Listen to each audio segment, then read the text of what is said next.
Heureux de vous retrouver comme chaque semaine à partir de Constantine pour un bonjour d'Algérie qui aujourd'hui va s'intéresser essentiellement d'abord à la déshydratation en pleine canicule, puis ces jours-ci ça fait quelques jours, bien même si le temps est un peu plus clément, nous vivons bien sûr la saison estivale avec ces températures qui nous obligent à nous hydrater régulièrement et à faire preuve d'attention face au soleil.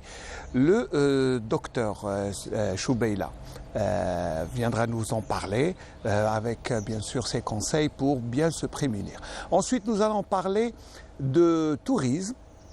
Bien sûr, tourisme avec Rachid Yaissi qui est directeur de l'Office local du tourisme à Constantine pour nous parler et revenir sur la journée nationale du tourisme. Enfin, nous allons terminer avec ce qu'il faut faire et surtout faire attention à l'environnement avec le docteur Hamdi Mahmoud qui représentera la protection civile et son dispositif mis en place pour les incendies de forêt comme ça a été l'année passée, donc la manière de se prémunir et la prévention, on en parlera avec la protection civile. Voilà, c'est le sommaire de ce bonjour d'Algérie, mais avant tout, nous allons nous balader bien sûr sur Constantine, la voix de l'inégalable Mohamed Tahar Al-Fergani, Allah yarhamou, et puis nous allons bien sûr entrer de plein pied dans le débat.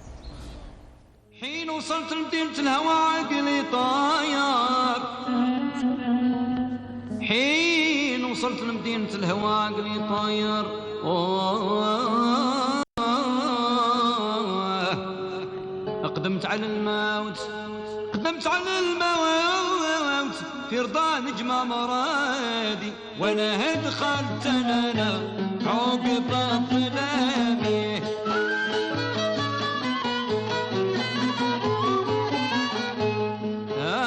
قصة رفيقي وصاحبي عن الغفلة صار فجع سلمته وقبل سلامي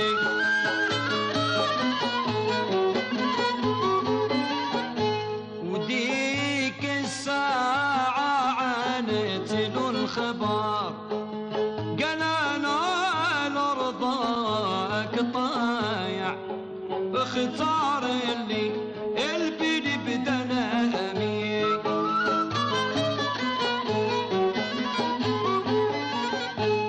وسارنا ليها سنة بغي الشفار هي توعد كل جامع ودخلنا في غنيم طنامي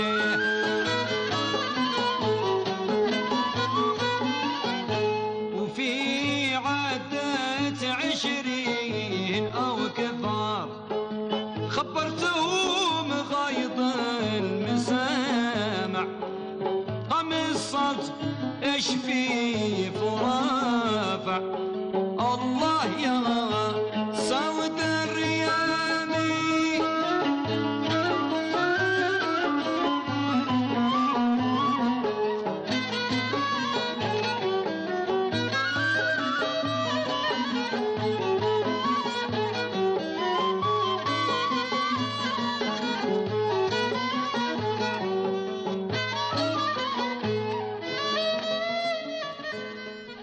Voilà, belle balade matinale à travers les airs de Constantine et surtout on a vu le soleil et le soleil, c'est pas toujours bien, il faut s'en prémunir. Alors pour nous en parler, le docteur Gatch Choubeila, d'abord marhaba bik, bonjour, merci d'avoir répondu à notre invitation. Bonjour.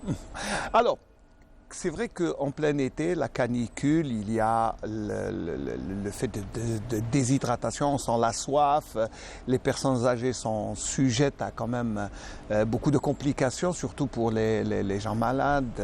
Voilà. Alors, quels sont les risques d'abord? Quand il fait trop chaud, qu'est-ce qu'on risque nous en tant qu'organisme? Bon, avant de parler des risques, on va parler un peu de physiologie. Très bien.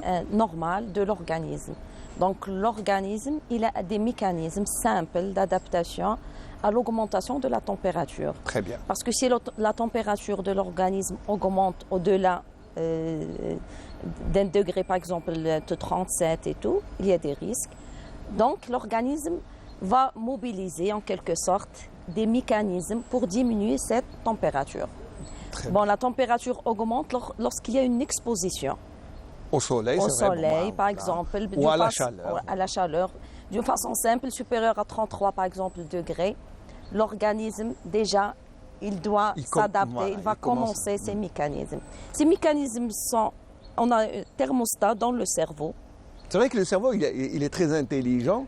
Il a cette faculté d'abord de percevoir la température. Il ressent Il que ressent. quand ça monte et quand il fait froid. Et il combat à sa Oui. manière. Voilà. Donc, c'est le chef d'orchestre dans l'organisme. Il va réguler ça pour éviter justement les complications qui sont des fois mortelles. Il faut savoir qu'il y a des complications qui sont graves. Donc, pour éliminer cette température de l'organisme, il va faire un mécanisme d'éliminer le surplus par la sudation. Donc, Très bien. les vaisseaux vont se dilatent. La rougeur, c'est la dilatation. La chaleur dans la peau, c'est cette C'est vrai dilatation. que quand il fait jour, on a tendance à avoir les joues rouges, le visage un peu, parce qu'on a chaud. Voilà. Déjà, il y a l'exposition qui va entraîner cette rougeur. Et après, c'est les mécanismes aussi pour éliminer. Et puis, il va éliminer le surplus sous forme de sueur. Donc, bien. c'est sueur pour éliminer cette chaleur. Donc, la peau, on peut dire que c'est un organe très important de relation de l'intérieur avec l'extérieur. Il y a un système de protection, mais en même temps... de protection et système d'échange avec le milieu extérieur. Donc, on va éliminer le surplus de température sous forme de sueur. Mais on va perdre de l'eau de l'organisme. Voilà, d'où l'importance de s'hydrater régulièrement et de boire beaucoup d'eau. Alors c'est vrai que quand on a chaud, quand on boit de l'eau, on a tendance à suer rapidement. Oui. L'eau sort rapidement. Donc on va éliminer l'eau qui existe dans l'organisme. Si on n'a pas d'eau, par exemple, on prend l'exemple d'un malade qui est déjà déshydraté. Donc déjà, il y a un déficit d'eau dans l'organisme. Il ne peut pas éliminer le surplus de température. Donc c'est très important. Alors à quel moment on est déshydraté? Comment on s'aperçoit qu'on est déshydraté? Pas seulement avec la soif, parce que la soif c'est autre chose. Oui, il y a la soif, il y a la sécheresse de la bouche. D'accord. Il y a l'augmentation de la fréquence, des palpitations, augmentation de la fréquence cardiaque, parce que l'organisme, il y a une diminution de l'eau dans l'organisme, donc il essaie aussi de compenser. On sent que le rythme cardiaque il est accéléré. D'accord. Donc il y a une augmentation du rythme cardiaque qui nous... Mais bon, c'est vrai qu'on a un peu tendance, ça bouge, on a l'impression que le corps est en train de s'affoler. Oui. Il y a aussi, on peut aussi vérifier les urines, elles sont foncées, parce que lorsqu'il y a une déshydratation... C'est vrai que la couleur des urines est importante dans la déshydratation. Soit elle est claire, donc on est bien hydraté. Lorsqu'elle est vraiment foncée, elle peut être un signe simple de déshydratation. Après, il y a des vertiges, il y a la fatigue. Ça, c'est les cas plus graves. Oui, voilà, on va dire. c'est les plus graves. Alors bon, pour les sujets normaux, il y a une petite résistance, mais les sujets qui doivent faire attention et auxquels on doit faire attention, c'est surtout les enfants et les personnes âgées. Donc les deux, on parle de deux extrêmes de l'âge de la vie. Donc les enfants, les tout petits, surtout les nourrissons, inférieurs à 2 ans, les tout petits, les mécanismes d'adaptation, ils n'ont pas des mécanismes d'adaptation comme l'adulte, donc sont insuffisants. Il y a une difficulté de s'adapter. En plus, il y a une sensibilité très importante à la déshydratation. Il perd rapidement de l'eau. Et l'eau représente un pourcentage très important de l'organisme de l'enfant. Très bien. Donc la déshydratation chez l'enfant, elle est plus grave. En plus, l'adaptation à la chaleur et la température, elle n'est pas aussi efficace comme l'adulte.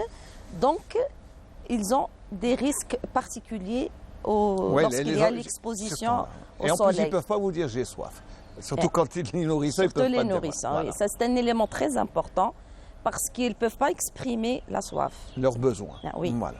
Donc, il y a un autre cas, c'est les sujets âgés. Sujets âgés, ils ont 2 problèmes, les sujets âgés, en réalité.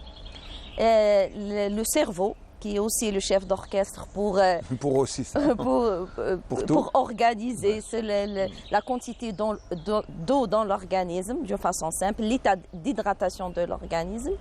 Il y a une dégénérescence avec l'âge qui est naturelle.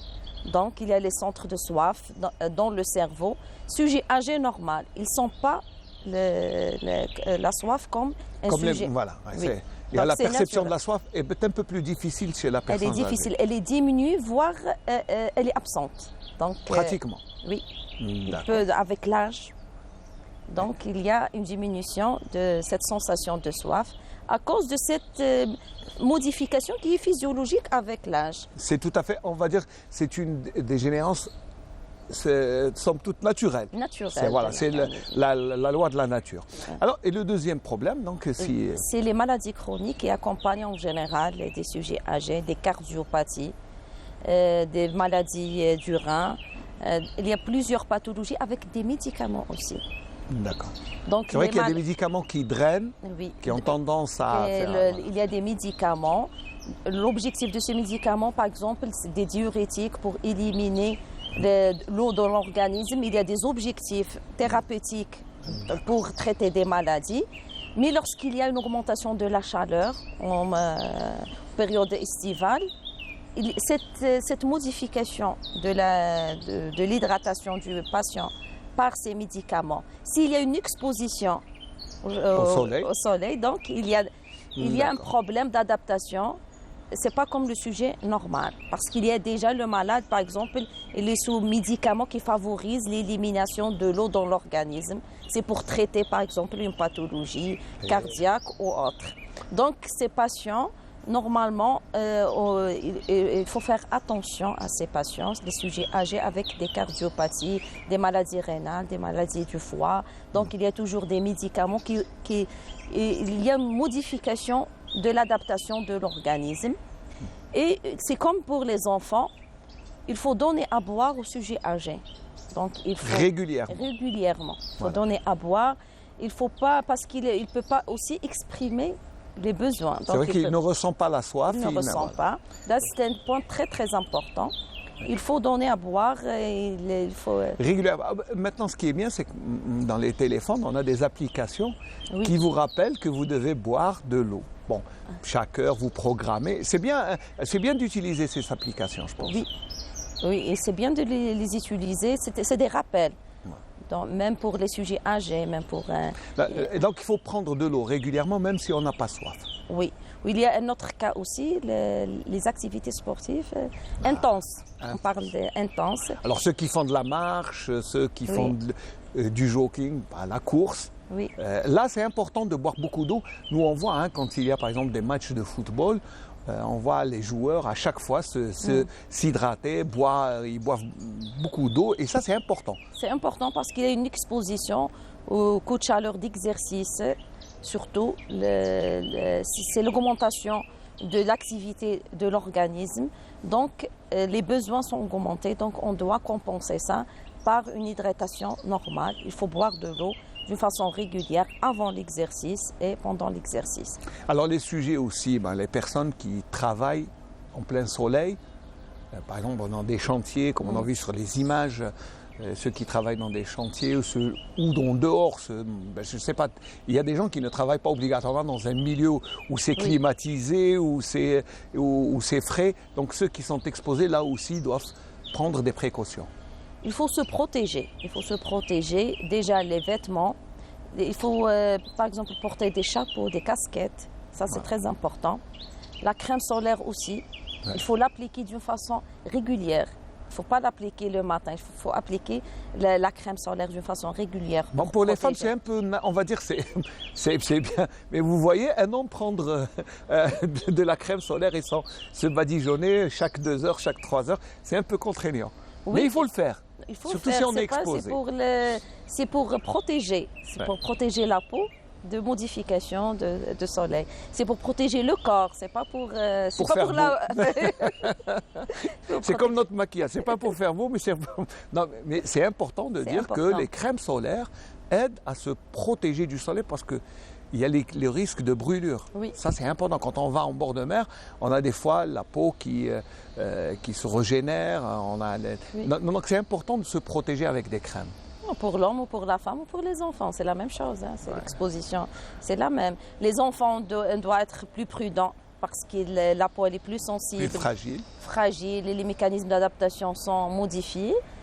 Et on doit éviter l'exposition, surtout des nourrissons au soleil, par exemple. Il faut utiliser les parasols, les nourrissons. Ne pas laisser les enfants dans les Oui. voitures. Là, c'est un problème important parce qu'on a vu beaucoup de gens, des fois, oublier les enfants dans les voitures. Ça, Et parfois, c'est des accidents dramatiques très bien. qui peuvent être même mortels. Oui. Parce que c'est surtout fermé. Un véhicule fermé, exposé au soleil. Ouais, C'est c'est un l'effet de risque. serre, C'est un l'oxygène risque. qui manque. Oui. Là, c'est très important de dire, il faut rappeler aux parents, ne jamais laisser les enfants, parce que des fois on a peur. Et en plus, on a des systèmes de condamnation qui condamnent les portes de l'intérieur. Les enfants ne peuvent même pas sortir. Bon, c'est pour les protéger, mais là, on les expose. Donc aussi, ils ne peuvent pas toucher aux vitres. Donc c'est comme Il y a des contraignant. accidents mortels, des décès. C'est à l'échelle mondiale, c'est pas. C'est pas propre à l'Algérie, mais bon, ça, c'est des conseils pour tout le monde. Il y a des décès, il faut faire attention. On peut les prévenir pour éviter justement de laisser des enfants dans des voitures fermées, exposées au soleil. Il faut faire attention. Il faut faire Voilà, attention. il ne faut pas exposer les enfants. Là, c'est les conseils qu'on donne régulièrement aux gens en période de grande chaleur, comme c'est l'été. Et il faut aussi éviter le soleil durant des heures. C'est pas. On va dire les heures chaudes entre 10h, 11h jusqu'à 16h. Donc on doit éviter cette période. C'est le zénith. Zénith du soleil. Donc le soleil est beaucoup plus puissant. Là, il nous cause des problèmes. Et surtout pour les gens qui vont en bord de mer. Oui. Alors là, c'est des conseils aussi particuliers.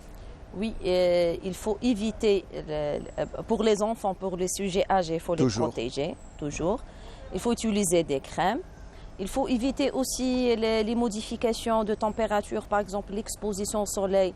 Le choc thermique. Le choc thermique pendant les heures chaudes, puis exposé à une température froide. Donc il y a un changement de température qui est très important. Donc on peut avoir un choc thermique, ces modifications de température entre soleil et ça veut dire qu'il ne faut pas rester 2-3 heures au soleil, puis après prendre un bain rapidement. Il faut d'abord, c'est vrai qu'il faut s'adapter. Progressivement, rentrer progressivement et ne pas surtout provoquer ce choc. Plonger rapidement. Comme le font beaucoup. Exposition de 2 heures, 3 heures, puis plonger rapidement. Là. Donc il peut faire un choc thermique qui a des conséquences aussi graves sur l'organisme. Il peut même être mortel. Donc il faut éviter l'exposition, puis le refroidissement rapide du corps. Cette différence de température est très importante. Même pour les enfants, lorsqu'il y a une exposition, coup de soleil, et pour refroidir, il faut éviter l'utilisation de l'eau trop froide, donc rapidement. Il faut tout doucement, même la température de l'eau est très importante. En général, les nageurs commencent d'abord à barbouiller les aisselles et puis la nuque pour un peu adapter la température du corps parce que c'est les parties les plus sensibles avant d'entrer dans l'eau. Oui. Voilà, ça c'est les conseils qu'on donne. Mais il faut faire attention au soleil, la baignade aussi parce que faut pas aussi remplir l'estomac et aller se baigner. L'estomac, il y a un mécanisme lorsqu'on mange, il y a le sang qui est dans l'organisme. Il est orienté vers le tube digestif justement pour l'absorption des aliments et tout. Donc on a tout le sang qui est dans l'organisme, presque 30%, qui est dans le tube digestif. Donc il y a une diminution de sang dans les autres organes. Donc il y a une modification. Il faut éviter après les repas. Voilà, laisser le temps le corps de digérer, de se reposer, puis après se baigner. Légèrement, parce que c'est important de dire ça. Oui. Voilà. Alors, on reste bien sûr parce que les sujets, l'organisme aussi a besoin de faire du sport, mais comme il fait chaud, il y a des heures peut-être où faire du sport, soit tôt le matin, soit en fin d'après-midi, lorsque la température est plus clémente. Je pense que c'est ça. Ça, c'est les conseils qu'on donne. Il faut éviter les heures chaudes. On a dit entre, par exemple, 11h, 10h jusqu'à 16h. Et il faut aussi porter des vêtements qui sont adaptés, de préférence en coton. En coton et des couleurs claires. Des couleurs claires en coton, se protéger par exemple, un chapeau, une casquette. Ou casquette, là, c'est Ça, c'est des mesures simples. Boire régulièrement, aussi le terme régulièrement. Donc, alors, régulier, vous savez, je peux boire un verre d'eau chaque 5 heures. Ça, c'est régulier. On doit adapter ça selon notre activité. D'accord. Donc, déjà, avant aussi cette activité sportive, il faut être en bonne hydratation. Donc, s'hydrater avant l'activité intense. Il faut éviter quelques stimulants qui vont favoriser la diurèse, par exemple, du café ou du thé avant l'exercice. Parce que c'est des stimulants qui vont entraîner une perte de l'eau par augmentation de notre diurèse. Donc, c'est des mesures simples. Porter, par exemple, casquette et éviter cette activité très importante. C'est vrai, courir ou faire des activités intenses. Mais bon, comme il y a des gens qui travaillent dehors, là, eux, ils doivent faire attention. Ils doivent faire attention, boire beaucoup d'eau aussi. Et travailler à l'ombre si c'est possible, éviter l'exposition directe si c'est possible. Alors pour les repas, c'est vrai que les repas sont peut-être un peu plus légers. En été, on a tendance à moins manger, mais est-ce qu'on favorise, par exemple... On favorise les légumes surtout, parce qu'ils sont riches en liquides. On va favoriser des repas, fruits aussi. des fruits, des légumes. Ça, c'est le principe. C'est pour éviter avec de l'eau, je pense, voilà, donc, fruits liquides. L'alimentation est quand même importante, surtout durant l'été, parce que bon, on doit prendre des salades, des légumes, des fruits. C'est très important pour l'hydratation du corps, parce qu'ils sont riches en liquides, en minéraux aussi. Très bien. Alors, quels sont les autres conseils qu'on peut donner? Est-ce que, par exemple, utiliser les applications pour boire ou, je ne sais pas, prendre une bouteille et calculer ce qu'on boit? Ça, c'est aussi des gestes simples à faire, à prendre, je pense. Calculer, c'est surtout aussi pour les sujets âgés, les sujets malades, avec des maladies chroniques. Il faut calculer. C'est pour ces sujets. Il faut laisser, par exemple, 1,5 litre à 2 litres. C'est pour cette personne. Donc, voilà, ça il faut réguler, c'est important. Utiliser des applications, utiliser n'importe quoi, un rappel par téléphone, se rappeler que on doit boire de l'eau régulièrement et ne pas laisser le corps s'hydrater. Et puis des fois, on s'oublie, mais il ne faut pas s'oublier. Il ne faut pas s'oublier, oui. Ouais, docteur, il faut insister sur le fait de ne pas oublier de boire. Voilà. Oui. Pas comme nous, ici on n'a pas de bois, il faudrait qu'on nous ramène de l'eau. Oui. Voilà, alors quels conseils aussi on peut donner, puisqu'on arrive à peu près en fin de on va parler un peu de coup de chaleur qui est grave et qui peut entraîner une hospitalisation, même en unité de réanimation. C'est lorsque l'exposition elle est très importante et les mécanismes sont dépassés, le corps ne peut pas gérer cette augmentation de la température. Il faut savoir qu'il y a des complications qui sont parfois graves, une atteinte cardiaque, une atteinte rénale, du foie. On parle de défaillance de plusieurs organes qui peut aboutir à la fin à une hospitalisation. Il faut connaître les signes précurseurs, les signes qui... Alors, quels sont les signes qui doivent attirer notre attention? Il y a des signes simples lorsqu'il y a une exposition, insolation. C'est des céphalées, c'est des troubles digestifs, mais il y a des signes qui sont graves. Cette confusion du patient qui est désorienté dans le temps et dans l'espace, donc il est désorienté. Perte de connaissance, par exemple. Oui, là, si on perd connaissance, c'est grave. Ça, c'est des signes graves qui nécessitent des fois une hospitalisation. Ça, c'est les coups de soleil. Hein, c'est les coups de soleil, c'est l'augmentation de la température en général supérieure à 40. En dehors d'une maladie, d'une infection, l'infection peut donner une fièvre Mais lorsqu'on est exposé, c'est une augmentation très importante. D'accord. Les coups de chaleur graves s'accompagnent d'une augmentation supérieure à 40 degrés de C'est température. important. Lorsqu'on mesure, il y a des signes de gravité. C'est la consultation, appel SAMU, appel protection civile et l'hospitalisation au niveau des urgences, au niveau de la réanimation.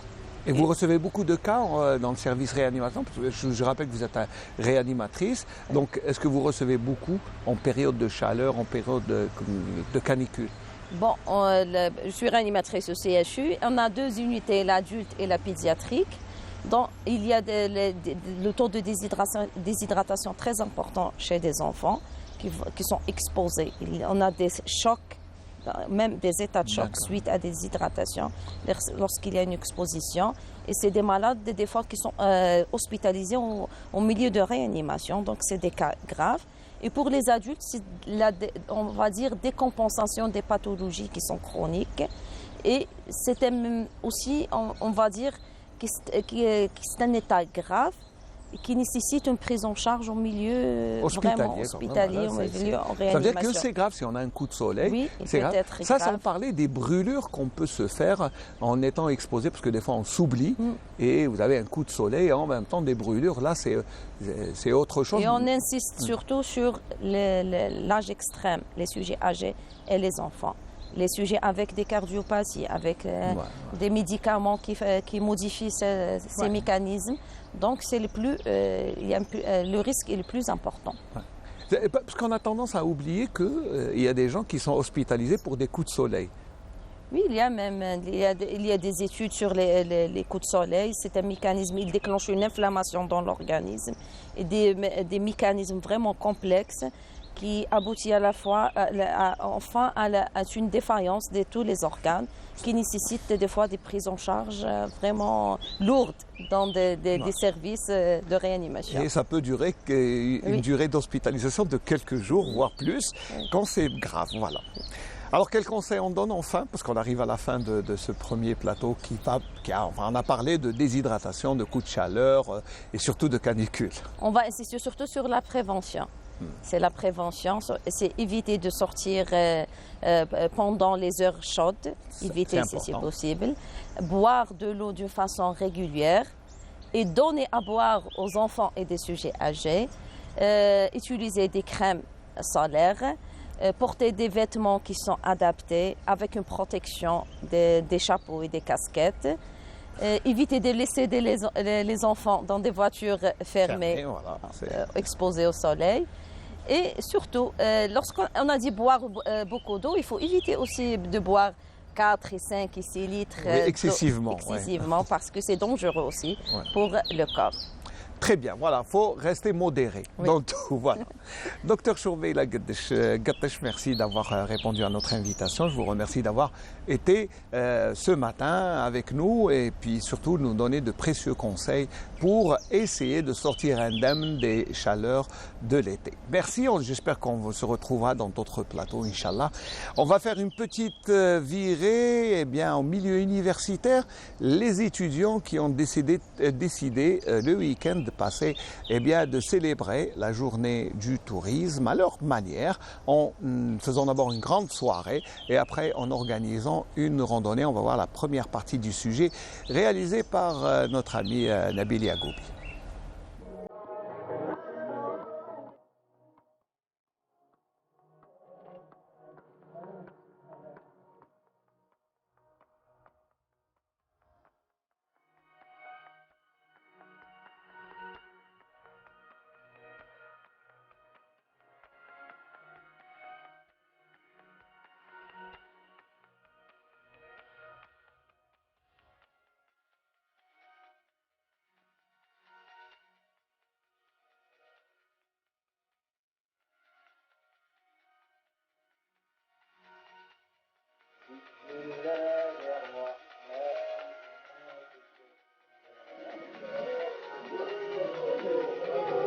ارتأينا أن ننظم هذه التظاهرة يومي 24 و 25 جوان. استقبلنا 13 وفد من مختلف الخدمات الجامعية ومختلف الجامعات. عدد المشاركين 100 مشارك. اليوم هو حفل استقبال. غدا 8:30 صباحا الفعالية حتكون في جبل الوحش على مضمار 8 كيلو. هذه التظاهرة لها هدفين. الهدف الأول أنه الشباب أو الطالب الجامعي يخرج من الجو الدراسة وجو الإقامة الجامعية ليكتشف يكتشف مدينة جامعية قسنطينة ويكتشف جبل الوحش ومناظره الخلابة، ومشهور بالبحيرات الخمسة وخاصة البحيرة الخامسة. هذا المضمار مساره 8 كيلو. عندنا مرافقين متعودين على المشي في الجبال، راح يرافقوهم رفقة أعوان الأمن، وراح يكون موفقين إن شاء الله في هذه التظاهرة. واليوم رانا في الأمسية هذه إن شاء الله يا ربي راح يكون افتتاح تاع هذه إقامة 17. إن شاء الله يعجبكم الحال هنا وإن شاء الله تكونوا استمتعتوا. هذه التظاهرة راح نمشيو فيها بمسافة حوالي 8.03 كيلومتر. Nous sommes heureuses de participer avec vous dans son événement. يشرفنا اليوم الحضور في افتتاح الإقامة 17 ومشاركة في رياضة المشي جبل الوحش وزيارتنا ل5 بحيرات على بعد 8.3 كيلومتر. يشرفنا الحضور هنا. هذه التظاهرة التي كانت تحت شعار سيرتا إيكولوجيا في طبعتها 10. نتمنى أن تكون ناجحة بكل المقاييس، وذلك من خلال الجهود التي يبذلها الديوان الوطني للخدمات الجامعية. نحن هنا بصدد المشاركة في التظاهرة الوطنية الجامعية والتي نظمتها الإقامة الجامعية بقسنطينة عين الباي.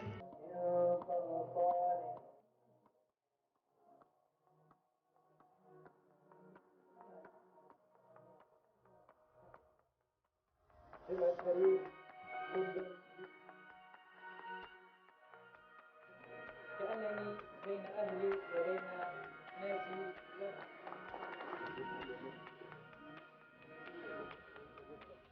أعلن عن الافتتاح الرسمي للطبع.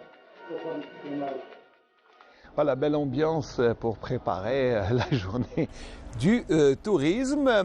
Alors le tourisme, c'est l'actualité, puisque dimanche passé, c'était la journée nationale du tourisme et beaucoup d'activités sur le territoire national où on va s'intéresser à Constantine avec le président de l'Office du tourisme local de Constantine, M. Rachid Yaissi. Bonjour, merci d'avoir répondu à l'invitation. Bonjour, M. Belkadria. Alors, ça va? Le tourisme se porte bien à Constantine, apparemment. Alhamdoulilah. Alhamdoulilah, ça va. Puisque l'Algérie a célébré la journée nationale du tourisme dans toutes les wilayas à travers le territoire national, et à savoir Constantine, où les associations activant dans le domaine du tourisme, en collaboration avec la direction du tourisme, ont voulu sortir de la routine, des expositions, des interventions, etc.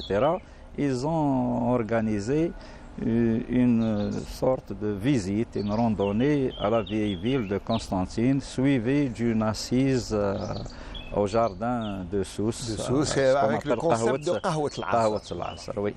Alors justement, en parlant de tourisme, c'est vrai qu'on en parlait un peu avant l'émission. C'est vrai que Constantine, ces dernières années, commence à recevoir beaucoup de touristes, alors que ce n'était pas le cas avant. Bien sûr, bien sûr. Celui qui veut voir ce flux touristique, il doit faire une promenade au niveau du pont de Sidi Msid, au niveau du monument, surtout le samedi, dimanche, etc. Il remarque un grand nombre de visiteurs, et qui viennent de nationaux et étrangers. Oui, nationaux et énormément, étrangers. Énormément. Et c'est un potentiel qu'on doit capter. Voilà. On doit regarder. Alors, en tant qu'office local du tourisme, qu'est-ce que vous proposez comme service? Quelles sont les destinations? Parce que c'est d'autres concepts de tourisme, parce que habituellement, nous, il n'y a pas de mer à Constantine, mais il y a, je crois, d'autres arguments. Oui. Constantine est une ville qui n'est pas côtière. Et généralement, en été, les familles préfèrent aller à la plage. C'est tout à fait normal. Mais on peut exploiter ces vacances-là en rendant Constantine une ville de transfert, si on peut dire. Beaucoup de familles de la région Alger, centre et de l'ouest veulent exploiter les côtes de l'Est. Mais on peut les attirer, en faire une journée, 2 jours, 3 jours ici à Constantine, où ils vont voir beaucoup de choses concernant notre patrimoine culturel. Alors c'est vrai que Constantine, ville de 3 fois millénaire, donc c'est très important, il y a beaucoup de choses à voir. Quand on vient à Constantine, moi je ne connais pas, j'entends parler de Constantine par exemple. Si je viens, qu'est-ce que vous me proposez à visiter d'abord? Parce que je pense qu'il y a un grand potentiel à Constantine à visiter en termes d'histoire, patrimoine, vestiges. Et maintenant on a des parcs comme le parc de Bardo, il est extraordinaire pour les visiteurs hors Constantine. Ils peuvent faire une assise, surtout le soir, au coucher du soleil. C'est un bon endroit quand même. Des randonnées aussi. Des randonnées, Jbel Wahsh, Shtaba, etc. En plus, les ponts suspendus. Déjà, les ponts, c'est une grande histoire. C'est une grande histoire, oui, c'est une grande histoire. Voilà. C'est une visite qui peut durer jusqu'à une journée. Et encore, le matin, le soir. Voilà. Et encore, on n'a pas encore parlé du Palais du Bey, qui est une destination favorite le musée des touristes étrangers. Etc. Le musée Sirta, Le mois passé, Constantine elle a célébré le mois du patrimoine, Shahr Tourath, où il y avait Eid al-Qattar, où il y avait l'artisanat, etc. Le centre-ville était plein de gens qui achètent des choses, qui achètent l'artisanat. C'est bien. Oui, Constantine, c'est l'histoire, le tourisme, l'artisanat. L'artisanat, oui, l'artisanat. Et puis, est-ce que vous avez organisé une exposition Sirta, tourisme, il y a à peu près un mois et demi. Oui. Voilà. Quelles sont les retombées? Parce qu'il y avait plein d'agences de tourisme, vous avez participé, vous aussi. Nous avons participé, vous avez un peu ouvert les portes de la ville aux visiteurs. Aux visiteurs. Il y avait 7 ambassadeurs. Quand même. 7 ambassadeurs quand même, avec un pays d'honneur qui est le Sénégal, etc. Et on va organiser quand même ce qu'on appelle un éductour. C'est-à-dire où on va inviter cette fois-ci des tours opérateurs étrangers, des pays méditerranéens, etc. On va les faire visiter tout notre patrimoine, leur montrer tout notre patrimoine culturel, archéologique, religieux, etc. Où ils vont rester à peu près 4 ou 5 jours, où ils vont exploiter tout ce qui est constantinois, tout ce qui est... On va dire que c'est une initiation. C'est une initiation, oui. C'est un programme qui est mis par l'Office du tourisme de Constantine les jours à venir. Et on va célébrer le 27 septembre la journée mondiale du tourisme. Et c'est une occasion aussi pour faire la promotion de Constantine comme destination touristique. Voilà. Oui. Alors l'été, c'est aussi la saison estivale, mais le tourisme est à côté, vous savez, c'est pas très loin. Le tourisme est là, parce que nous, on parle en général de tourisme balnéaire parce qu'il fait chaud, mais on oublie que Constantine a un programme, tout un programme qui est lié. Oui, les autorités locaux ont tracé un programme concernant cet été-là. Alors justement, je vous invite à voir un sujet. Alors c'est un reportage de notre ami Mohamed Tabbel, Ammar Tabbel, qui était présent qui a accompagné les autorités locales au lancement de la saison estivale avec tout le programme qu'il y aura durant l'été. Après, vous allez développer suivant ce que nous allons voir comme report.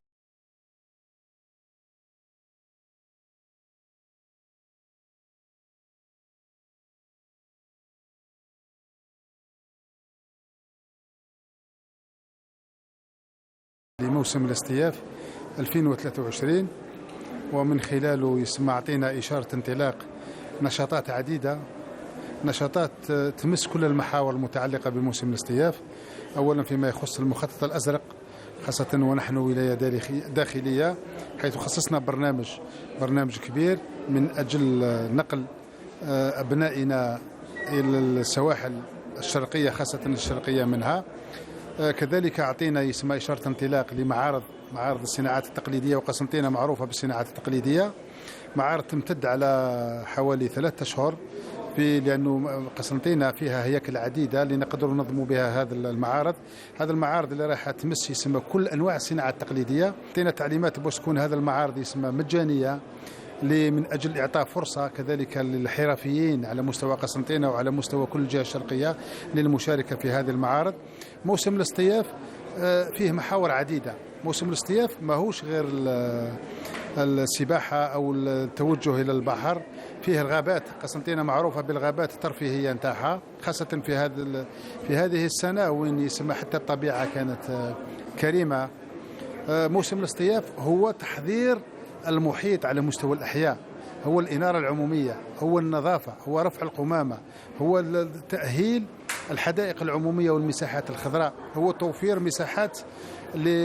مساحات للرياضة الجوارية، للألعاب، حتى نسمح لأبنائنا أنه يمارسوا الرياضة في هذه العطلة المدرسية. موسم الاصطياف هو توفير المياه الصالحة للشرب، مش مقبولة نحن في فصل الصيف درجة الحرارة مرتفعة والمياه ما كانش. هذا هو الشيء اللي يسمى سعينا عليه. موسم الاصطياف هو مدة تحضير خلال السنة، موش موسم الاصطياف هو نحضره في أسبوع. احنا باشرنا تحضير موسم الاصطياف ابتداء من اختتام الموسم السابق.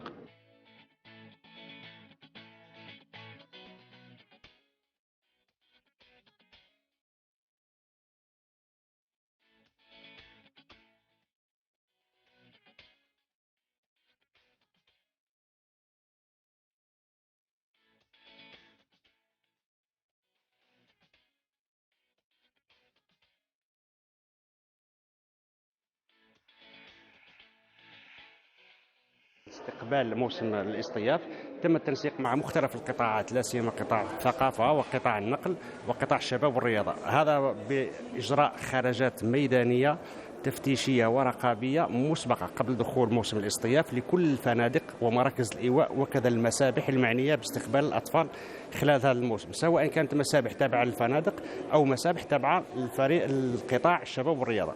كما تم في ذات الإطار بالتنسيق مع الجمعيات اللي راهي حاضرة معنا في هذا المعرض، تم تجنيد كل الفاعلين في القطاع من أجل إرسال بعثات سياحية إلى المدن الساحلية على رأسها ولاية سكيدا. هذا بالتنسيق مع مديرية الضمان الاجتماعي لاداس، مديرية الضمان الاجتماعي، وكذا مديرية الشباب والرياضة، إضافة إلى تجنيد الجمعيات اللي راهي فاعلة وراهي حاضرة معنا هنايا في الميدان. هذه راهي مبرمجة أنشطة على مدار موسم الاصطياف، سواء تعلق الأمر بالإحياء والتعريف بالمناطق السياحية والمواقع السياحية بالولاية أو بنشاطات التخييم. الجمعية تاعنا تنشط في مجالات عديدة. الأكبر مجال هي التخييم والخرجات السياحية. الخرجات السياحية تضم فئات من الفئة الشبانية، الفئة الصغرى من المدارس للفئة الشبانية. نحاولوا نعاودوا نوعيوا المجتمع من طبقة صغيرة طبقة المتوسطة الشبانية الكبيرة من أجل حماية البيئة، عمليات التشجير. درنا أكبر خرجات سياحية وأكبر تخييم منذ 2018 في ذراع الناقة وجبل الوحش.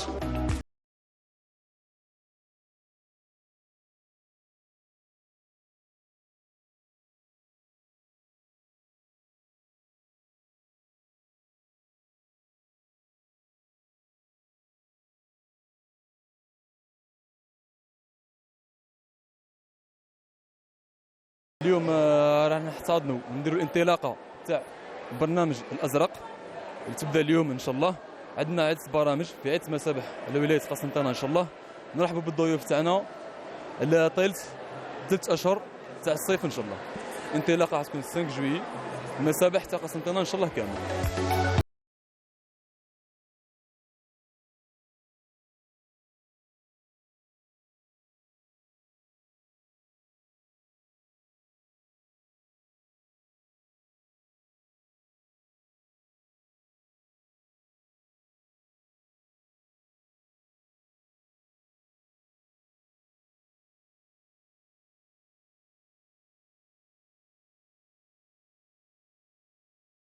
Le reportage de Ammar Tabel. Bon. Oui, oui. Vous voulez réagir?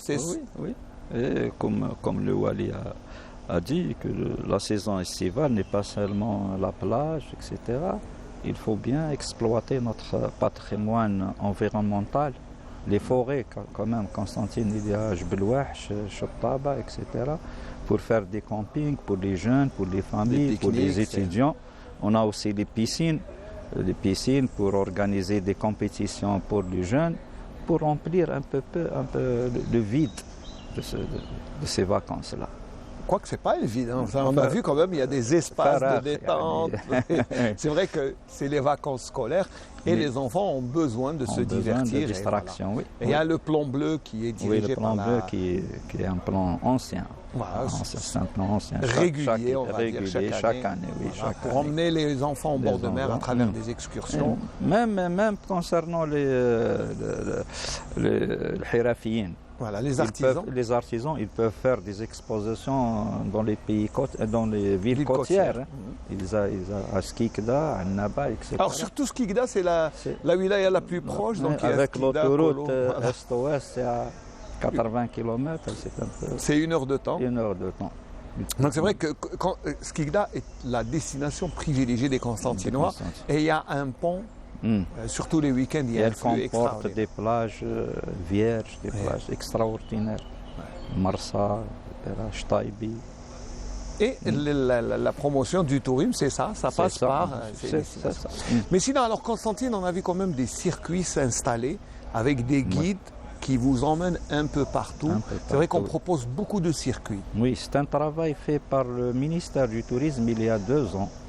Ils ont encouragé les associations en collaboration avec les offices, en collaboration avec les directeurs pour développer ces circuits-là. À Constantine, ils ont développé un certain nombre de circuits d'ordre culturel, archéologique, religieux, environnemental, écotourisme, etc. Alors l'écotourisme, oui, c'est vrai que c'est une de vos préoccupations, parce que vous voulez développer les sorties, justement. Oui, c'est un tourisme qui s'étend au long de l'année. Tout au long de l'année, c'est pas seulement en été. Il est très intéressant. Qui est très intéressant, notamment, surtout à Jbel Wahsh, où nous avons une biodiversité un peu unique. 4 lacs, des arbres très importants. Et en plus, il y a des oiseaux rares là-bas.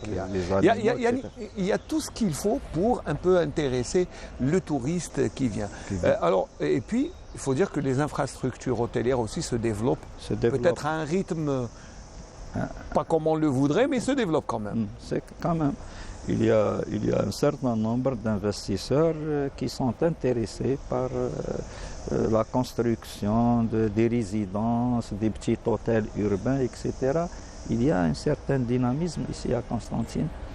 Chose qui n'existait pas avant. Il faut dire qu'on n'avait pas des petites résidences.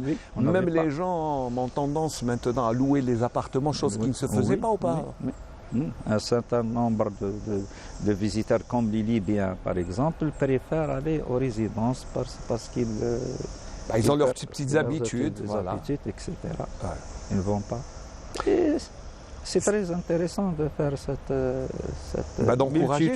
multitude de moyens pour répondre aux besoins de n'importe quel visiteur étranger ou national. L'essentiel est de faire la promotion de Constantine, qui est une ville historique et qui a beaucoup de choses à montrer. Oui, le tourisme à ce moment-là est devenu une industrie. C'est un créateur d'emplois. Comment faire embaucher ces ressortissants des instituts de tourisme, de l'université, etc. Il faut bien avoir une vision Alors vous, en tant que, est-ce que vous recevez des demandes de partenariat en tant qu'office du tourisme local et de la part de qui? De la part des tours opérateurs étrangers qui veulent visiter Constantine. Et maintenant, on a des guides touristiques, on a des associations qui développent des circuits très intéressants. Et Inch'Allah, à l'avenir, on peut en faire quelque chose. Alors, on a vu dans le sujet, il y avait même une association qui proposait des campings. Des campings, bon, on a tendance à se dire, mais des campings où à Constantine? C'est vrai que c'est... Oui, des campings à Jbelouach, à Shtaba. C'est des destinations qu'on ne connaissait pas auparavant, non? Oui. Même les familles veulent bien faire, même pour le week-end. Pour le week-end, au long de toute l'année, pour les week-ends. Pas seulement durant l'été. Oui. Même si en été, c'est un peu spécifique, vu qu'il y a les grandes chaleurs. Donc, les gens. Mais on leur dit, bien sûr, si vous vous baladez à Constantine, faites attention quand même, surtout en forêt. Il faut préserver la nature. Même la sécurité existe, même c'est bien. Il y a toutes les commodités, il faut le dire. Alors, il y a l'autre aussi tourisme qui est là, c'est le tourisme artisanal un peu culinaire, parce que la spécificité de Constantine, c'est les gâteaux, les plats traditionnels. Même on a vu que certains restaurants proposaient maintenant des menus traditionnels. Oui. Comme le restaurant Les Platanes, Igersen, qui est un restaurant implanté dans un site extraordinaire, avec cette vue panoramique sur le canyon. Ils ont participé à notre salon, ils ont proposé des plats, etc., avec des tarifs réduits pour les agences de voyage, pour les associations. Il y a un certain partenariat qui se développe entre les agences de voyage, entre les hôtels, entre les restaurants. C'est tout un circuit, on va dire, qui est favorable. Qu'il faut développer. Voilà, qui est en train de se développer. développer. Pour rendre Constantine une destination touristique abordable et facile et avec un coût moins réduit. Voilà. Et maintenant, c'est faisable, on va dire, à Constantine. C'est faisable, très faisable. Alors, les objectifs, parce qu'on arrive un peu à la fin, les objectifs de votre office, l'office du tourisme local, c'est préserver un peu le contenu de Constantine du tourisme. Comme ville touristique. Historique. Et c'est surtout le tourisme culturel qui nous intéresse. Avec un circuit bien détaillé où on visite les anciens zawiyas, les anciens mosquées, l'université islamique, etc. Le tourisme religieux, c'est vrai qu'on l'oublie un peu, mais c'est un peu plus que tout à Constantine. C'est intéressant, oui. Ça, c'est un créneau que vous voulez développer? Bien sûr. Comme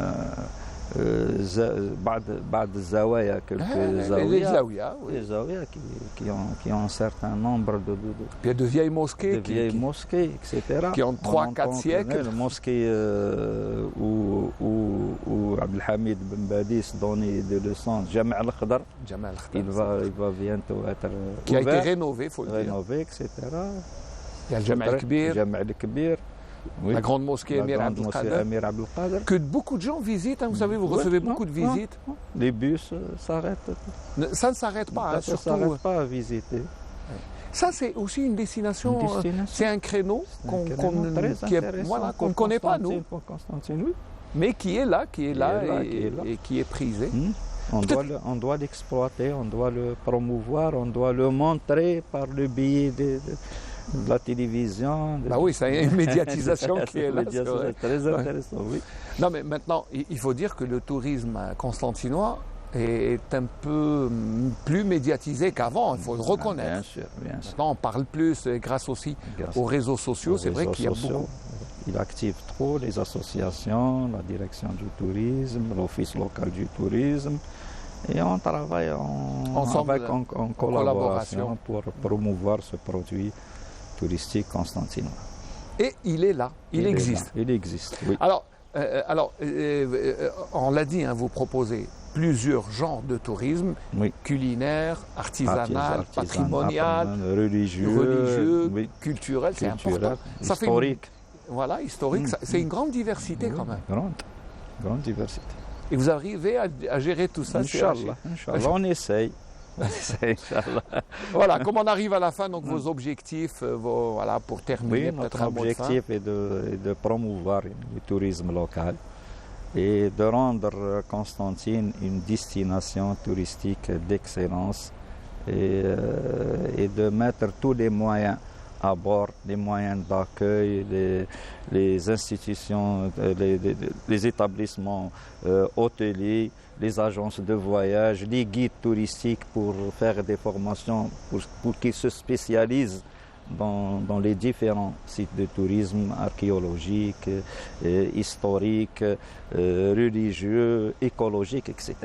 Donc c'est vrai que la panoplie que vous proposez est extraordinaire. La palette est très diversifiée, ce qui est bien. Voilà, c'est bien, c'est très bien. Voilà. Merci, c'est Rachid Yaissi. Moi aussi. Je rappelle que vous êtes le directeur, le président de l'Office local du tourisme de Constantine. Merci d'avoir répondu à notre invitation en vous offrant alors un reportage qui répond un peu à vos objectifs, qui est une randonnée à Jebel Louhach, voilà, parmi les lacs organisés par la direction des œuvres sociales et universitaires en faveur des étudiants. C'est la 10e édition d'une randonnée qui est en train de devenir quand même une tradition chez nos amis de l'université, et ils ont invité plusieurs wilayas. Bon, ça nous a fait un plaisir d'accompagner ces jeunes étudiants, et puis c'est des gens qui parfois répondaient à l'invitation d'une manière spontanée pour une visite guidée dans un coin dont on entend parler mais qu'on ne connaît pas finalement, Jebel Louhach. Allez, randonnée.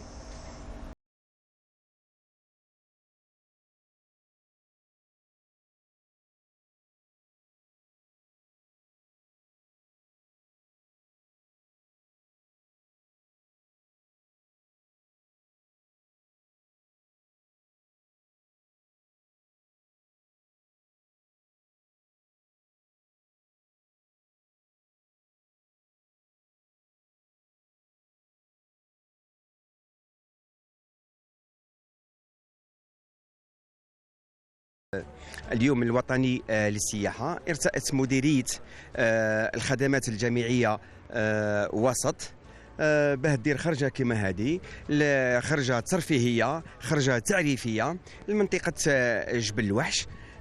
كما راكم تشوفوا الناس كل راهي مليحه، الناس كل راهي زاهيه، وان شاء الله راح نكملوا الخرجه تاعنا بعد ما نتغداو. بعد ما يتغداو لهنا عندنا خرجه في وسط المدينه وقهوه العصر في بستان سوسه تحت باب القنطره. رانا هنا اليوم في محميه جبل الوحش في اطار برنامج الوطني للتظاهرات الثقافيه والرياضيه لوزاره التعليم العالي والبحث العلمي تحت اشراف السيد والي ولايه قسنطينه بالتنسيق مع محافظة الغابات لولاية قسنطينة. جينا باش نديروا لهم خرجة باش نعرفوهم على المنطقة ونديروا une petite sensibilisation concernant les zones forestiers وحكينا شوية على البيوديفرسيتي. الحمد لله كانت استجابة كبيرة من طرف الطلبة on est toujours là pour profiter de cette tendance les وين نكاناليزيوها vers le côté positif, les sensibilisations, les campagnes de reboisement ou les sensibilisations على les feux de forêt. محمية بيولوجية سي لا ريزيرف بيولوجيك دو جبل الوحش. هذه المحمية البيولوجية غنية عن التعريف، يعني معروفة حتى في العالم كامل بحكم أنها فيها أنواع يعني نادرة. هي مغروسة على مساحة 19 نقطار بمنطقة جبل الوحش، فيها 46 نوع منها الأنواع النادرة هذه مستجلبة معروفة من أمريكا، من إسبانيا، من لبنان. أنا اليوم مشارك من ولاية ميلا، يعني مقيم في الإقامة الجامعية علي من جليكاط. اليوم جينا لهنا شاركنا في هذه الخرجة، يعني هذه الخرجة كانت فريدة من نوعها كما رانا نشوفوا التنوع البيئي جميل جدا. حبيت نهضر ثاني باللي هذه المبادرة راهي شغل مبادرة أنها ثقافية رياضية في نفس الوقت، يعني رياضة المشي هذه هي أفضل الرياضات، يعني تمكنك من أنك تحرق السعرات وميم طون أنك دير لينرجي. مام سيدي رايحين ندوكوفريو بزاف حوايج وبزاف عفايس لهنا.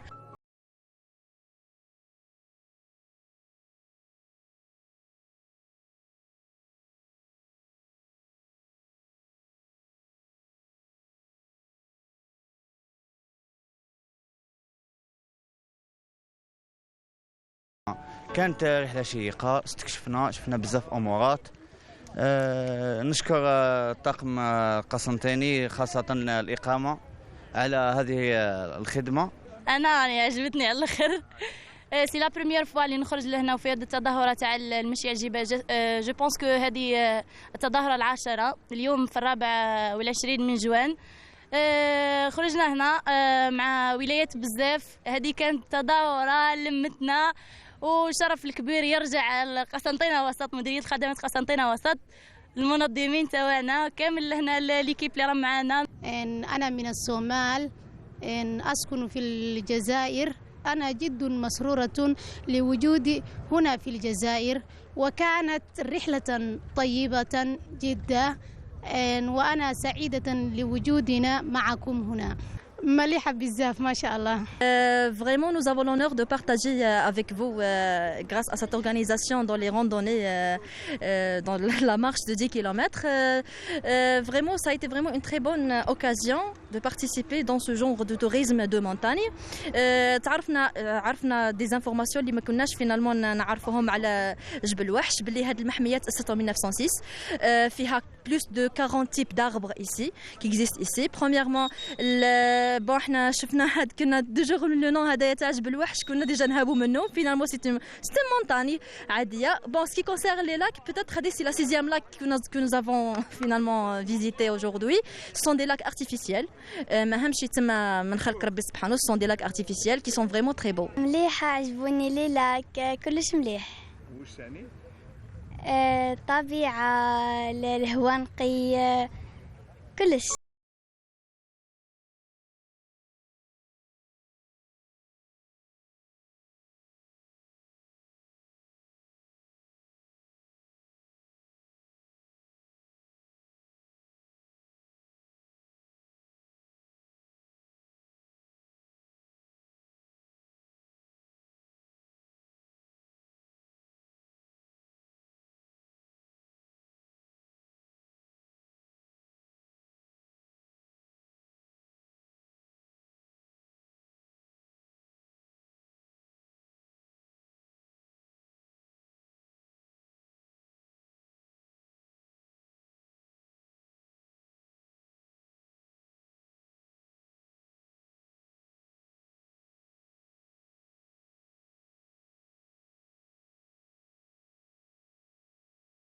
Voilà, agréable randonnée à Jebel Ouache.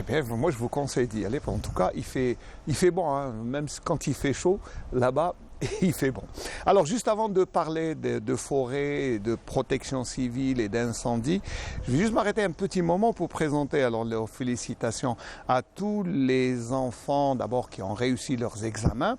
Puis bon, parce que la télévision a nos travailleurs qui ont leurs enfants qui ont réussi. Alors je vais juste les citer et présenter mes félicitations. Boukbous Yaralin, Yekhlef Mounder Wassim, Madoui Haytham Mohamed Amin, Wildem Ammar, je ne sais pas sa fille ou son fils, mais en tout cas on lui présente Wildem Ammar Samir, eh bien les félicitations. Himdetsi Mohamed Amin, Bodief Sifdin, ça c'est Myriam, c'est ça. Alors Tchandarli Baraham Abdelrahman, c'est notre ami Tsofiq. Nuiwa Hanin, notre ami Abdelkader, voilà. Et Awati Rassim, c'est notre consoeur. Et Kalam, voilà, mais j'oublie pas Banqaïdia Khawla, qui est ma fille, qui a reçu aussi, qui s'est distinguée aussi en empochant son BEM avec brio. Voilà. Ça, c'est les félicitations. On passe au sujet et on continue à travailler. Docteur Mahmoud, bien merci d'abord. Notre ami, alors le docteur Mahmoud Hamdi est devenu un habitué de nos plateaux. Merci pour cette invitation et merci pour tous les téléspectateurs de Canal Algérie. Alors, c'est vrai qu'on a pris l'habitude de faire appel à vous, surtout. C'est la saison estivale. Oui. Et vous travaillez beaucoup parce que vous avez non seulement vos interventions en bord de mer pour la surveillance des baignades, mais aussi la prévention des feux de forêt. Oui. Là, c'est un programme spécial. Il y a eu dimanche passé une journée. Le 17. Une journée spécialement dédiée à la sensibilisation. Préventive. Alors, quel a été le programme La direction de la protection civile de la wilaya de Constantine, sous sous instruction de la Direction générale de la protection civile, a organisé un programme basé sur 2 volets. Le premier volet, c'est un volet préventif qui a consisté au début par une caravane de sensibilisation qui a débuté à partir du 16 mai et qui est terminée le 21 juin. En association avec nos partenaires comme les forêts, les communes, Direction des travaux publics, la Sonalgaz, tous les partenaires, dans un but de qui a au niveau de toutes les communes de la wilaya de Constantine pour sensibiliser sur les risques des feux de forêt et tout ce qui concerne le côté préventif. C'est surtout sensibiliser parce que les citoyens, on a vu, ont tendance à s'oublier, surtout en ce moment, parce qu'il y a l'Aïd al-Kbir. Donc les gens vont sortir et faire des pique-niques avec peut-être des barbecues, comme on a tendance à dire. Donc il faut faire attention. Oui, sur ce point, il y a des instructions. Dans cette campagne de sensibilisation, on a sensibilisé surtout les riverains qui vivent aux abords des forêts et pour les sensibiliser sur ce point, et même les citoyens qui veulent aller au niveau des forêts pour des lieux de loisirs. Donc parmi les choses, l'interdiction. Il y a une interdiction d'allumer les feux au niveau des forêts et même aux abords des forêts du 1er juin jusqu'au 31 octobre. Donc Interdiction, surtout au niveau des forêts, au niveau aux alentours des forêts. Également, il faut les sensibiliser pour laisser les endroits au niveau des forêts propres. Il faut nettoyer les endroits parce que les déchets peuvent causer, c'est eux qui vont être la source du déclenchement de ces feux. Un bout de verre, surtout en période de canicule, peut déclencher un feu facilement. Également, cette campagne de sensibilisation vise même nos partenaires pour les sensibiliser à effectuer le désherbage. Le désherbage aux alentours comme pour les communes, aux alentours et même au niveau des cimetières, aux alentours des décharges sauvages, surtout les décharges sauvages. Également, pour nos partenaires comme la Société des chemins de fer, la Sonalgaz, les communes, pour installer des tranchées par flamme. Des tranchées par flamme au niveau des routes. C'est des tranchées où on lève les herbes au niveau des routes pour éviter tout déclenchement de tout feu. Alors les tranchées par flamme, c'est des tranchées. Voilà, il faut nous expliquer un peu ce que c'est, parce que des fois, nous, quand on roule en pleine autoroute, on voit qu'il y a il faut expliquer que c'est... Au niveau en fonction des routes, nous avons des routes communaux, des routes départementales, des routes de wilaya, où au niveau des routes, nous avons des tranchées par flamme, où il y a une distance de sécurité de plusieurs mètres, même jusqu'à 10 mètres des deux côtés, où il ne doit pas y avoir de la végétation. D'accord ? On les appelle les tranchées par flamme. Très bien. Même au niveau des voies ferrées, c'est sous la responsabilité de la Société des chemins de fer, il doit y avoir des tranchées par flamme.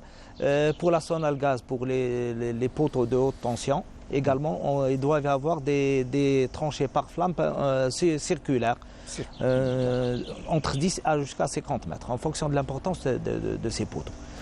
Donc c'est cette campagne de sensibilisation qui a servi d'abord pour non seulement vos partenaires, mais aussi les citoyens, à les appeler à plus de vigilance et surtout surveiller. Surtout les citoyens, on les sensibilise sur le côté préventif.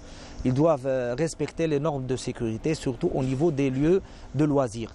Ne pas allumer de feu, laisser les endroits propres, alerter les autorités en cas d'acte d'incivilisme. Également alerter la protection civile le plus rapidement possible lors du déclenchement des débuts de feu.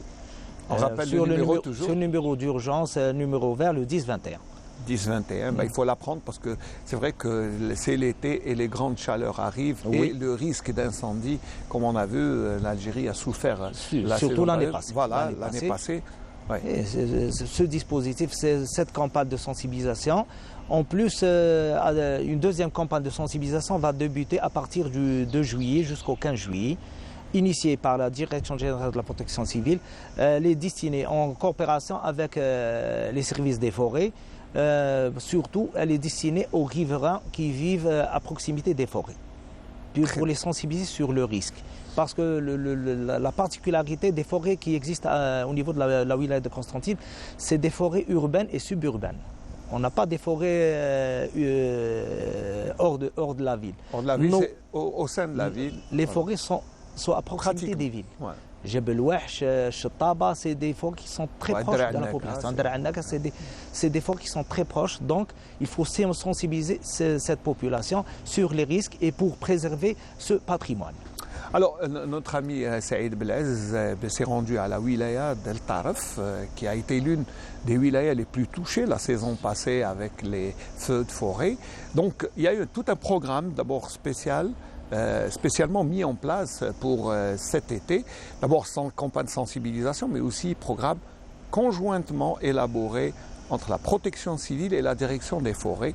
Regardons le reportage de notre ami Saïd Belaez.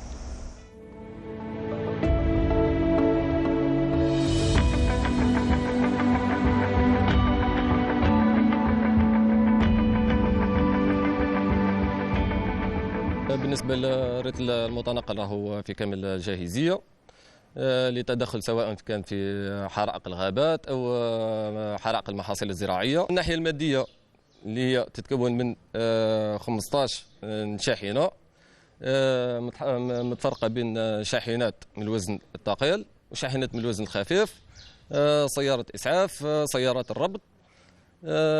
ومن الناحية البشرية اللي هو الرتل، مجموعة الرتل المتنقل لحرائق الغابات تكون من 58 عون حماية مدنية. 58 عون حماية مدنية من بينهم ضباط الصف والأعوان.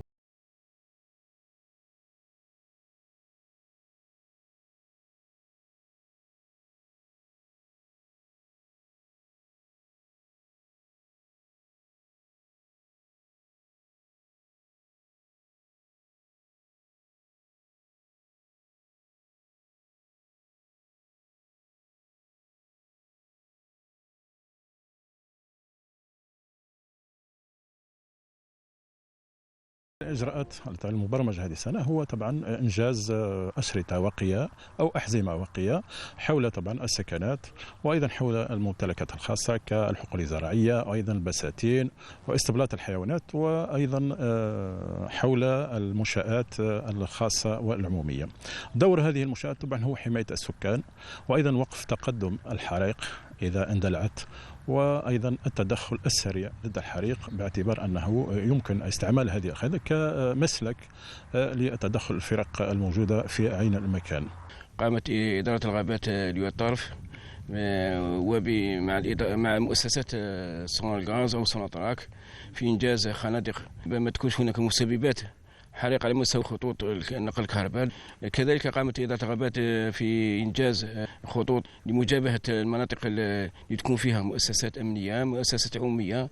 أما فيما يخص الطرقات الولائية أو البلدية الوطنية، هو مع شركاء مديرية الأشغال العمومية قامت الآن بتنظيف هذه الطرقات اللي تكون مسببات للحرائق. كما قامت البلدية والدوار بإزالة معظم المفارغ العشوائية الموجودة على حافة الغابات.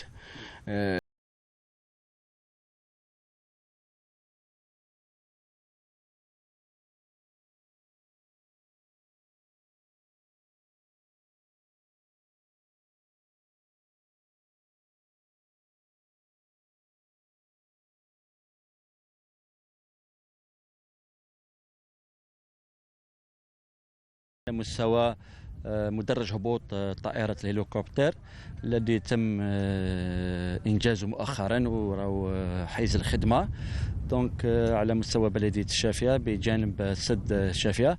هذا ما حيسهل عملية التزود بالمياه لطائرات الهليكوبتر التابعة للجيش الوطني والحماية المدنية لمجابهة حرائق الغابات، إضافة إلى النقاط اللي تكلمنا عليهم المتعلقة بتنصيب الرتل المتنقل للحماية المدنية لولاية الطرف، إضافة إلى قرار السيد المدير العام اللي تم تخصيص فرقة تدخل جهوي متكونة من 33 عون بكل الرتب و 9 شاحنات تدخل. هذا ما يكون دعم كبير لولاية الطرف والولايات المجاورة. إن شاء الله احنا رانا مجندين لمجابهة هذه الحرائق لسنة 2023 بكل وسائل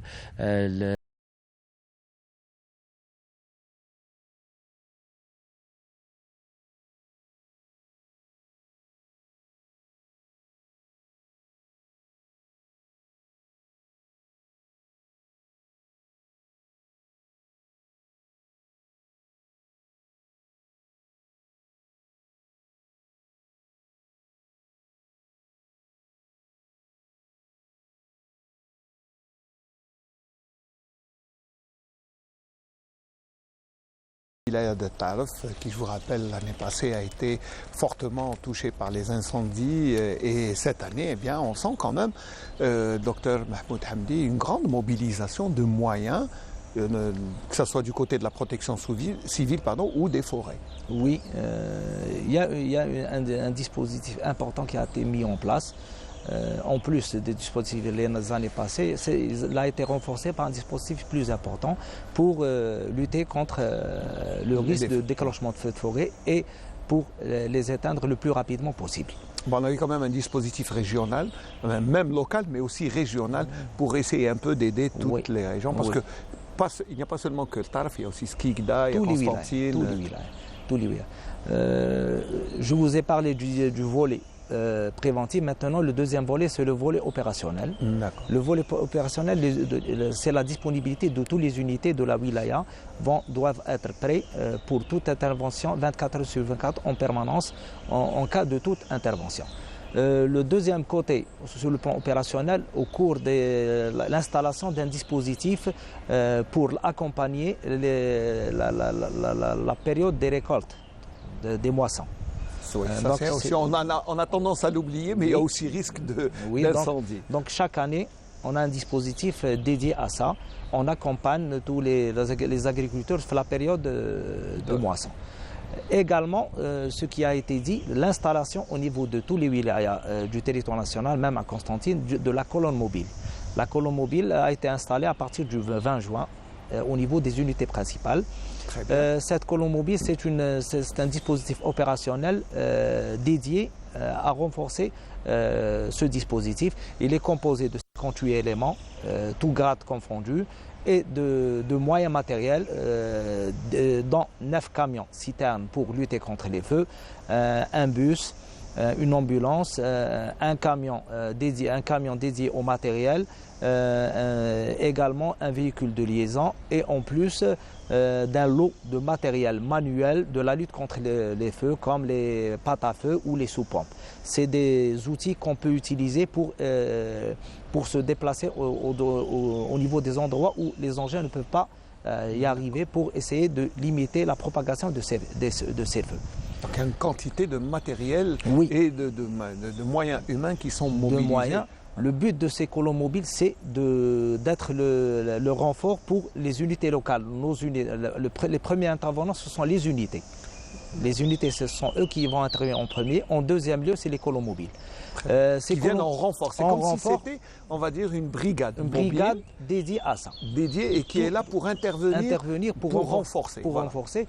Ces brigades, même dans certaines situations, ils peuvent même intervenir au niveau des wilayas limitrophes après instruction de la direction générale de la protection civile.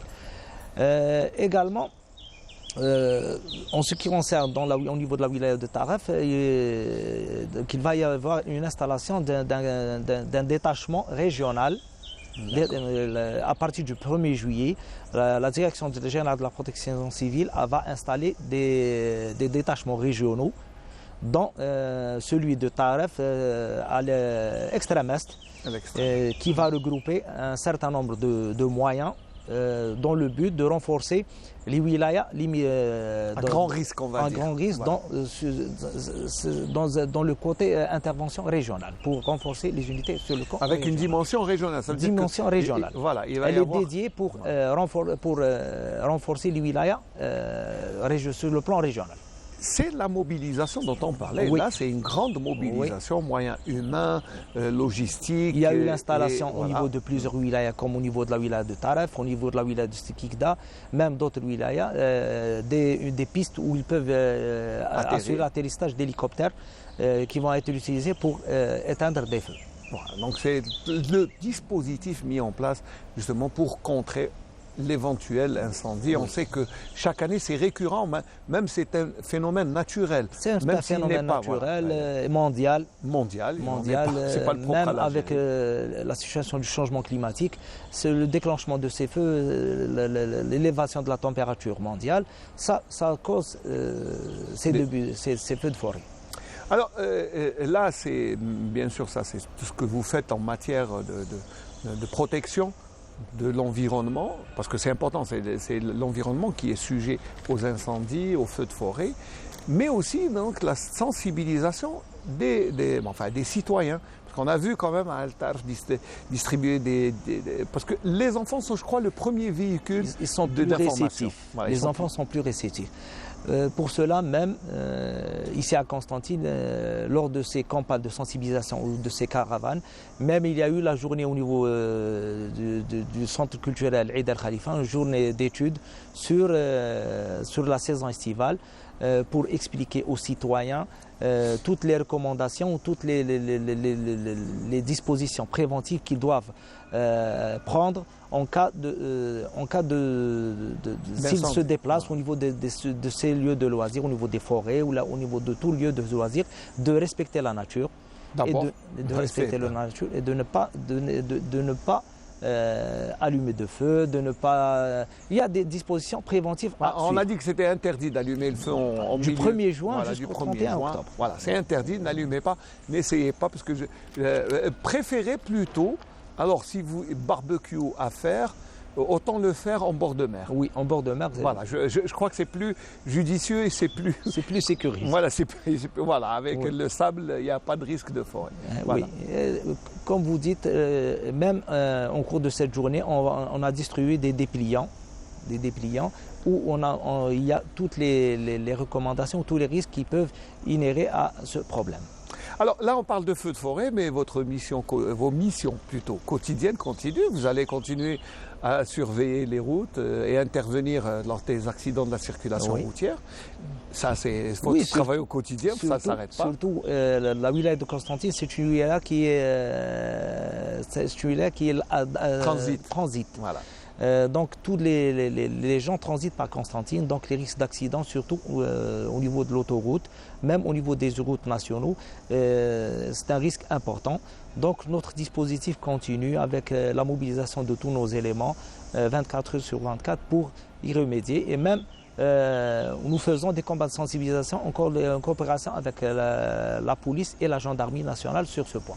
Ça, surtout pour la circulation routière. Il y a un autre phénomène, c'est les baignades dans les lieux interdits, dans les retenues d'eau.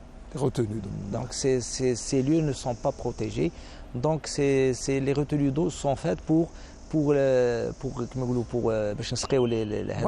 l'irrigation. Elles ne sont pas faites pour se baigner. Donc il faut se déplacer au niveau des lieux qui sont dédiés à ça, au niveau des piscines publiques ou même toutes piscines où il y a un dispositif de sécurité, où il y a des surveillants de baignade et toutes les normes de sécurité dédiées à ça.